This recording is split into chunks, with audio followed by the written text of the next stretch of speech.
So I need a little help. You guys are going to talk back to me. What is one lesson or the top lessons that little kids need to learn by the time they're 3? Sharing. Okay, thank you. I had this fear that no one would say that, and then spoiler alert, the next 25 minutes were going to be really painful if all of you were like, oh, we neglected sharing. So thank you for that. I appreciate that. I had a little panic attack yesterday. But some other lessons. Spoiler alert, we're going to talk about sharing. But what else do children need by the time they're 3? Potty training, yes. Someone said that last night, and I was like, I appreciate that lesson. I know it's a hard lesson, but I appreciate it. What else? Don't touch. Yeah, there's a lot of objects that children should not be touching. Matthew, because he's 1, has just reached the level of the knobs on the oven, the stove. Yeah, it's a problem. Um, what else? Anything else? I'm sorry? Kindness, yeah, that's a great lesson. Kindness, learning to listen. Today we are going to talk about sharing.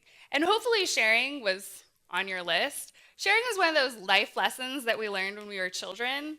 It's really valuable. If you grew up with siblings, maybe your parents told you, remember to share, because sharing is caring. Anyone remember that rhyme? It sticks with you, but you're not quite sure where you learned it. It's just in your mind. You probably learned how to share when you were little, when you wanted to keep all of your toys to yourself. Parents were like, no, no, sharing. Sharing is caring. Except when it comes to germs, I'm not about that, so, keep those to yourself. I don't like germs. I mean, who does? But I do have to admit that actually sharing germs when you're little is good for your immune system. So even I can acknowledge that sharing germs is necessary. So parents, teachers, and even characters on your kids' favorite TV shows all tell you that sharing is wonderful. And Elmo, if you've ever watched Sesame Street, Elmo has a special sharing song. If you follow along in our YouVersion notes, I've given you a link to that song. You should really take some time this afternoon to get the song stuck in your head. I mean, it's a really good time. Don't keep it to yourself either. Gather people together and listen to the sharing song. It's a good time. And then later you'll be like, sharing. And you're like, where's that coming from? Elmo! Oh, you're welcome. That's my gift to you today. So on this macro level, sharing is good for our families and our communities. And when we share our stories and our experiences, we draw people closer to us. It builds this relationship of trust. There's a sense of connection when we share with other peoples, that would be weird. But on a micro level, sharing is actually really good for us as individuals. Sharing when it's motivated by kindness, this desire to help others, it actually makes us happier. And I don't think that we share consciously knowing that it'll make us happier, but it does have an effect on us. So let me show you what I mean.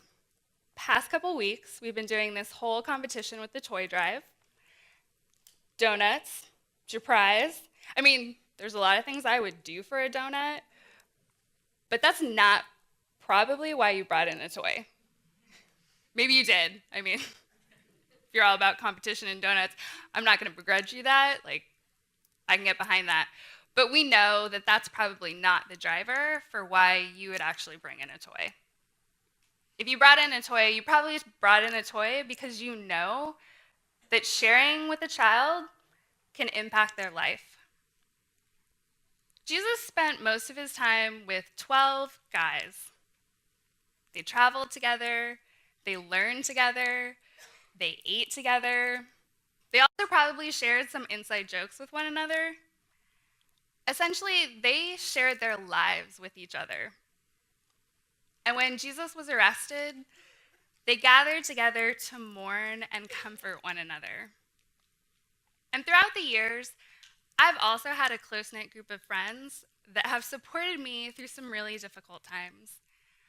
My last semester in college was a really rough one, because simple things like, what am I doing with my life? Where am I going?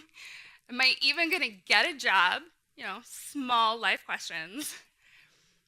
All of those came crashing down on me my last semester. And I had a friend named Jillian who helped me through it. She helped me to have joy in the midst of a lot of difficult and uncertain times. And I'm not sure that I would have made it through that semester without her. Jillian impacted my life in a positive way. I needed her, and she changed my life. So I want you to think about your own life. Do you have people who have helped you through rough patches or hard times? Do you have someone in your life who has impacted you positively? Let me ask you another question. Have you positively impacted someone else's life? And I would hope that you could say yes to all of those questions. And maybe you thought impacting someone's life wasn't really a form of sharing, but I actually think it is. Because I don't think sharing is limited to physical objects. I think there are many forms of sharing. And when we talk about sharing, I think the most natural thing for all of us to do is to share our life with others. Because your life can make an impact. Jesus shared his life with the disciples, and he made an impact on them. And then the disciples went out, and they shared their lives with other people, and they made an impact on the world because of their relationship with Jesus. I think the example that Jesus set for us is a strong case for living our life as part of a community. None of us were meant to do life alone. One of our core values here at Stonebridge is group life. I've been a part of a growth group, throughout the years, and I can definitely say following Jesus is easier when I have a supportive group guiding me and surrounding me. So I want you to think back to the people who have made a positive impact on your life. Did they spend time with you? Did they help you? Did they go out of their way to be present for you? And if you can answer yes to those questions, I want to challenge you with this. I didn't write it as a next step, but I want you to do this week. I want to challenge you to tell the people who made an impact on your life. Tell them the difference they made for you. One of the reasons that we are sending off Pastor Jeff with a book of fond memories and well wishes is because it's important to tell the people in our lives that they've made an impact on our life. We can't just assume that they know it. If someone has changed your life, tell them. So Jesus sat down on the grass, and for a few minutes on that day, it was just him and his disciples. John actually makes a note that the Passover feast is coming up. Passover was a celebration of the Jews' liberation from slavery in Egypt. John later, in his book, he records what happened on that special night when the disciples gathered together to share this meal. When they were all gathered, Jesus wrapped a towel around his waist and poured water into a bowl. And he stooped down and he washed the disciples' feet, and he dried them with the towel around his waist. And then he told them to do this for one another. Jesus performed the duties of a servant, and he gave us the example of what it looks like to share our life with others.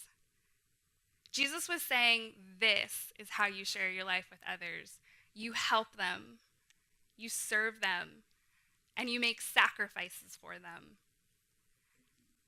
And if you've ever been married, maybe you've experienced this before, there are times when sharing your life with your spouse requires sacrifice. Or maybe you've actually set aside your plans and your needs to help a friend. You've sacrificed your time in order to be a good friend. And if you've ever been a parent, maybe you can agree that sharing your life with your children requires you to sacrifice vital things like sleep and sanity. But you do it knowing that you can impact your children. This lesson that Jesus taught his disciples, it didn't stop there. This lesson of sharing and generosity, it actually continued into the church community that the disciples formed after Jesus rose from the dead. From the very beginning, they shared everything. The church was characterized as a place of giving and sharing, and this became their way of life. And so Luke records the adventures of the apostles, and he put it in a book called Acts. And so this is what Luke tells us about that first community. He says, all the believers were united in heart and mind, and they felt that what they owned was not their own. So they shared everything they had.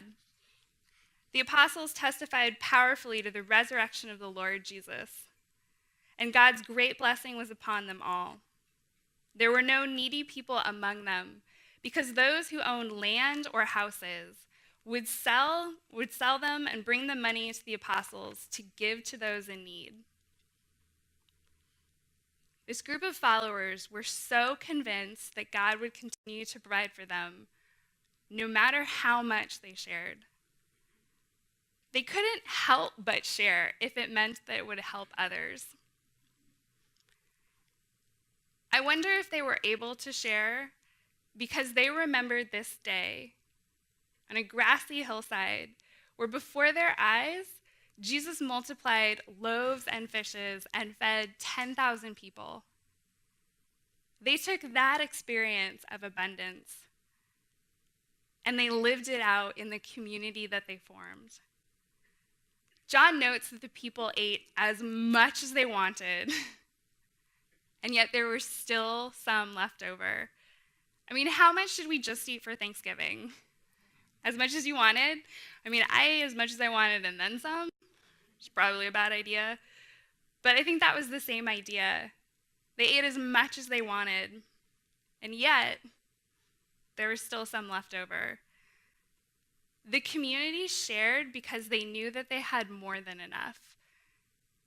And I think that's an encouragement to us today. We can share because we have more than enough. So I love bread. I don't know how you feel about bread. How do you feel? Does anyone else love bread? Yes, thank you. Okay, cool. Yes, I love the Pits. They're both like, yeah, we love bread. Cool. So have you ever gone to California Adventure and gone to the Boudin Bakery that's there on the wharf? Yes. Some of you are saying yes. Okay, cool. So you can actually take a tour, which, it's not bad if you like carbs or, baking. Plus they give you this piece of sourdough at the end. So why not? Why not go there and then go across the street and, go to Ghirardelli and get some chocolate. So it's like the melding of just a perfect day. Anyway, so this company, Boudin Bakery, they boast about their bread. And one of the things that they say is that their bread today is made from the same mother dough that was cultivated from a sourdough starter of a gold miner in 1849.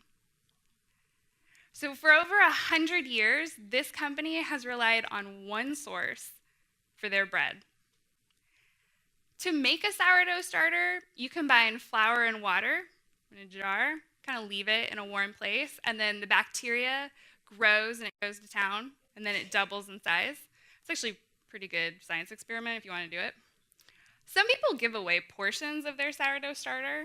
Maybe you've been on the receiving end of that. I also learned this week that you can buy a sourdough starter through the crafty website Etsy. If you can't convince anyone in your life to give you one, you could actually buy one online. I don't know what the shipping is like for that, but that's a thing you can do. This week I was actually reading an interesting article on sourdough starters. Never thought I would say that before. And yes, that is a thing, sourdough starter articles. It's a real thing. Just Google it. You'll find out. But the author noted something that really stuck with me. In order to maintain the size and balance of your starter, it's important that you use it or that you share it. And this made me think of our topic for today, because left alone to its own devices, the starter will grow and multiply. And now you could keep it all to yourself and be inundated with bread, for sure, which is not necessarily a bad existence. Or you could end up with like 12 different jars in your fridge, and you're like, okay, I should do something with these. You can keep it. Or you can feed the starter and then share from your abundance. And I wonder if the early church, I wonder if they looked at giving and sharing the same way that a chef looks at a sourdough starter, knowing that that is going to grow and multiply. It's going to increase day after day until the only thing that you can do is share it and give it away. Now, the young boy in today's text, he didn't have sourdough. He had barley. Barley was the cheapest and most common type of grain. And instead of huge loaves, I mean, this little boy is not carrying around 5 big loaves. He's actually probably carrying around something that looks like a small, flat cracker. And the fish are not large. They're also probably more alike to small pickled fish. Based on this boy's lunch, we know that he's poor. Yet he offered what he had. It's hard to say whether or not he thought that this was actually enough. But I wonder if he thought it would set off a chain reaction of giving and sharing, in which other people turned to one another, and then they started giving and sharing. The boy offered, and Jesus used it. It's not up to us to decide how much our offering will grow and increase and double like the sourdough starter. The important thing is to offer and then let God take care of the rest. Jesus performed this miracle. It was his work, but it was the boy's supplies that were multiplied. I think it's hard to talk about sharing without acknowledging that there are things we would rather not share. Maybe we don't feel comfortable sharing our thoughts, or maybe we don't feel comfortable sharing our time. Maybe we don't like to share our money. It's hard to feel like we have an abundance when we feel pressed for time or when our bank account is low. How can we share when we don't feel like we have enough? Our brains are really powerful machines, but they play tricks on us all the time. I want you to do this with me. I want you to think about the last thing you really, really wanted. Picture it in your mind. Are you doing that? Some of you are. Are you doing that? Okay, think about something you really, really, really wanted. And then I want you to give me a number. On a scale of 1 to 10, 1 being, 10 being this is the most fabulous thing ever. Better than sourdough, if there's a thing. Or donuts. I don't know.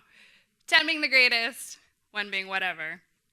How happy were you to get that thing? Give me a number. 10. Okay, great. Yeah.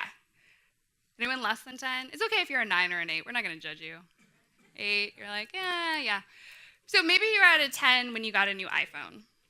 Or maybe you're at a 10 when you got a new pair of shoes. Like, if you offer me a pair of shoes with, like, back support, I'm at a 10. A new pair of shoes, it's a real thing. Maybe you're at an 11 when you got a new car. Cool. For those of you who thought of an object that's maybe a couple months old, maybe a couple years old, how do you feel about that object now? What's your number? 10. Okay, cool. Great. Anyone less than a 10? Anyone go down to like maybe a 3? Like 2? Yeah. I mean, I was really excited to get my phone a couple years ago. Now my phone is like, maybe I'm at a 2. Like, that object. Here's what our brains are doing. Our brains trick us into getting used to the things that we see every day, or the things that are around us all the time. We get used to them. So the stuff that we really, really wanted, it started out being great, and we loved it. But it stopped being great the moment that we got used to it. And then when we get used to things, we realize there are actually other things that we want, newer things. This causes us to never feel like we have enough. How then can we share if we don't feel like we have enough? Social psychologists, they have a title for this game that our brains play on us. When our brains get used to things, it's called hedonic adaptation. Our brains adapt to the things that we see every day. There is hope, though. They suggest there's something that we can do to combat what our brains are doing. So the trick is you have to trick your brain when your brain is tricking you. But you can't let your brain know that you're tricking it while it's tricking you. Some of you are going to think about that later. The key that they say is to invest in things that don't stick around, namely experiences. Going to a concert, spending time with your family and friends, going to a men's or women's encounter weekend, serving at Christmas shop. All of those are experiences. They don't stick around, so you don't have to adapt and get used to them. You can't hold an experience in your hand. You can remember it, you can replay it, but you can't hold it and get used to it. When we invest in experiences and people, not things, we feel like we are able to share from a position of abundance. The disciples invested in experiences that revolved around helping people. They invested in people because people matter to God. I don't know about you, but I used to hate group projects. I absolutely used to hate them in school. I'm okay with them now, but church is a group project, so I'm fine with them now. I mostly hated them back then because there were people who did the work, and there were people who didn't do the work, and you know who you are. Not judging, I'm just saying. Yet every year, teachers would assign group projects, and you're like, oh, why, teachers? God, why? And some of you are teachers in this room, and you're going to come up later and tell me why. It's okay. I have a hypothesis about why. I think there's a long list of reasons, but I think that one reason that teachers assign group projects is so that we will learn to share ideas and collaborate with one another. Sharing ideas actually helps us to connect things together in new ways, in ways that left alone by ourselves, we might not have seen. Sharing knowledge also actually helps all of us get better at what we are trying to accomplish. So when Jesus saw the huge crowd of people coming towards him, he actually turned to Philip and asked him where he thought they could buy bread to feed all of these people. And John makes sure we know how many people are gathered that day. There's 5,000 men, which means women and children are not accounted for. So there are actually probably 8,000 to 10,000 people that day. Philip might have been singled out simply because he was sitting next to Jesus. That might have happened. Or probably because Philip was from Bethsaida, which is a town located nearby to where they're standing on this hill. Jesus is essentially involving the disciples in the biggest group project ever. He's drawn them in. Philip, though, he doesn't really have anything to contribute. And there's always one person in a group project. But Andrew has an idea. He doubted it would work, but he offers it anyway. There's a young boy here with 5 barley loaves and 2 fish. But what good is that with this huge crowd?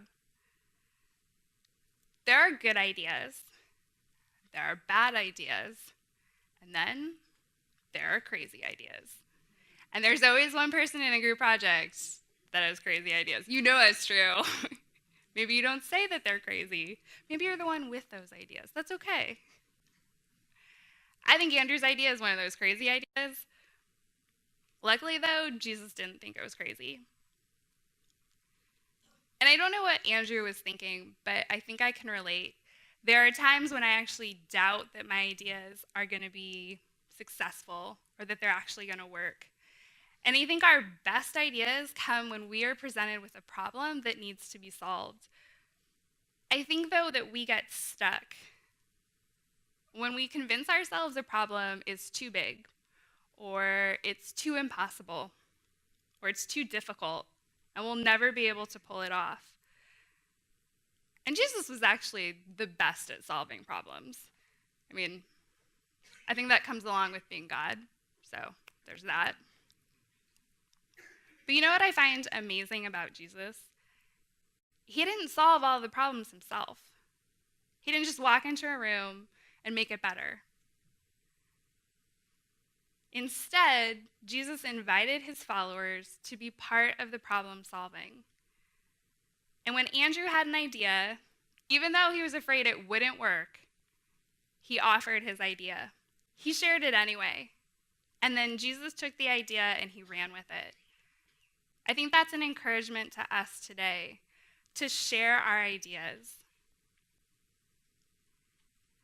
Ideas lead to innovation. And innovation is where true collaboration begins. This young boy, he offered his food. Andrew spoke up and offered his idea. And Jesus miraculously fed 10,000 people in one day. Imagine what you could do if you showed up, if you got involved, and if you shared your ideas. Imagine what this community would be like if all of us shared our ideas, if all of us got involved. Imagine the impact that we could make on the world. Because when you share your life with others, you change their lives. And when you share what you have, you make an impact on other people. And when you share your ideas, innovation goes crazy. So I want to ask you, how are you going to change the world?